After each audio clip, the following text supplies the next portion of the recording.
fight was there. The grit was there. We talked about it earlier on the association. When Wemby went down, you guys said this is a must-win for the Blazers. Got to try to steal this one without Wemby out on the floor. That's exactly what happened. Biggest reason, Scoot Henderson, from the Blazers' perspective, here he is when it's over.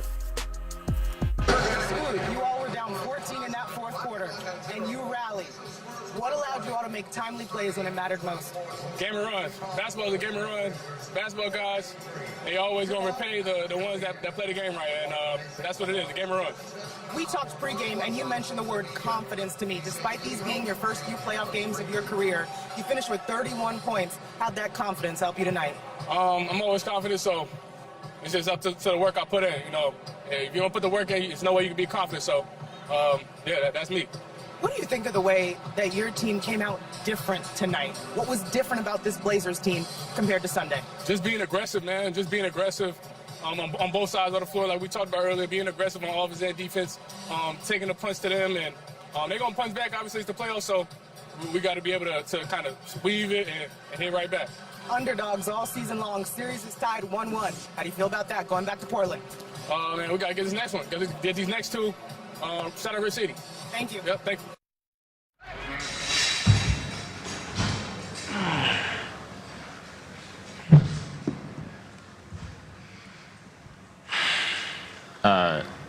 Sean Hyken, Rose Garden Report.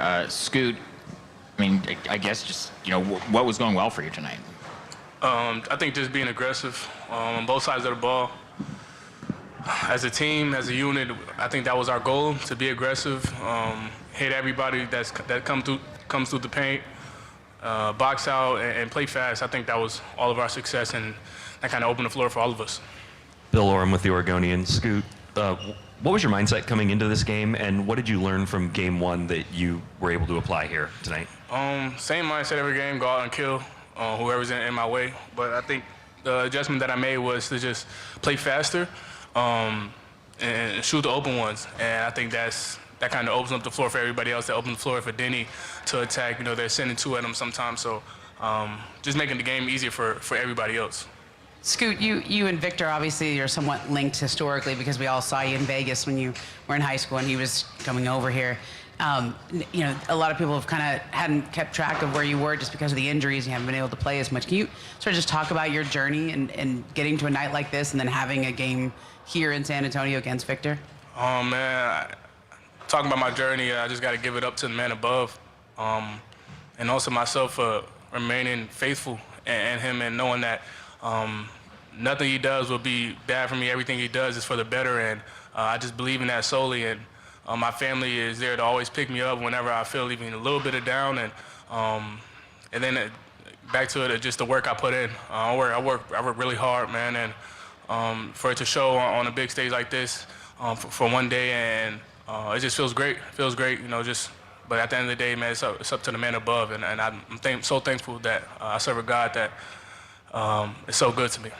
Scoot, obviously, it's never good when you see a player go out of the game with an injury or in this case a concussion. But what did it do to your guys' mindset when you realized he was going to be out of the game? That creates an opportunity where he's not on the floor. How did that impact you guys? Man. First of all, just pray for him. Hope he's good, because you never want, as a competitor, you don't. Mitch, Victor's in concussion protocol, but is he being examined for anything beyond that? No. Did he have to go to the hospital, or was he x-rayed here? I don't believe any of that. I just know he has a concussion and he's in the protocol, and we'll obviously take the proper and appropriate steps. How's Harrison? I think he's okay. I think it was more maybe wind, but I didn't get the full messaging on all what happened there. I couldn't tell if he was holding his hand or his chest, but he said he needed a sub.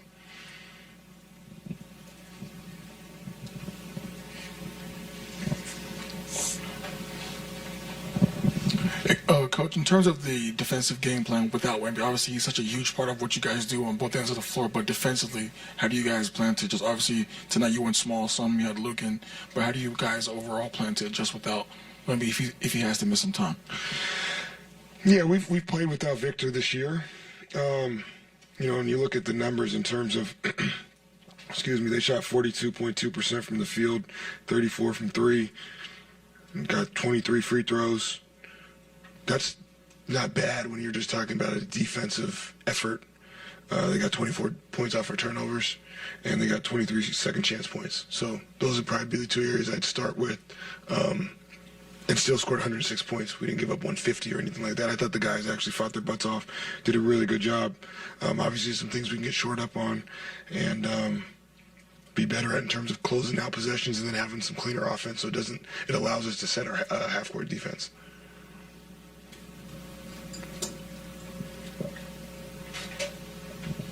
There were also a few good moments where you guys played with four guards with Devin, Dylan, and the other guys. In terms of like the speed and attention to detail, how important was it to see those guys perform at that level, and do you expect to play more of that in the coming days? Yeah, I thought they did a good job. We had some combinations out there that were a little unique, I guess, in terms of foul trouble, and then obviously having different rotation and trying to keep guys fresh.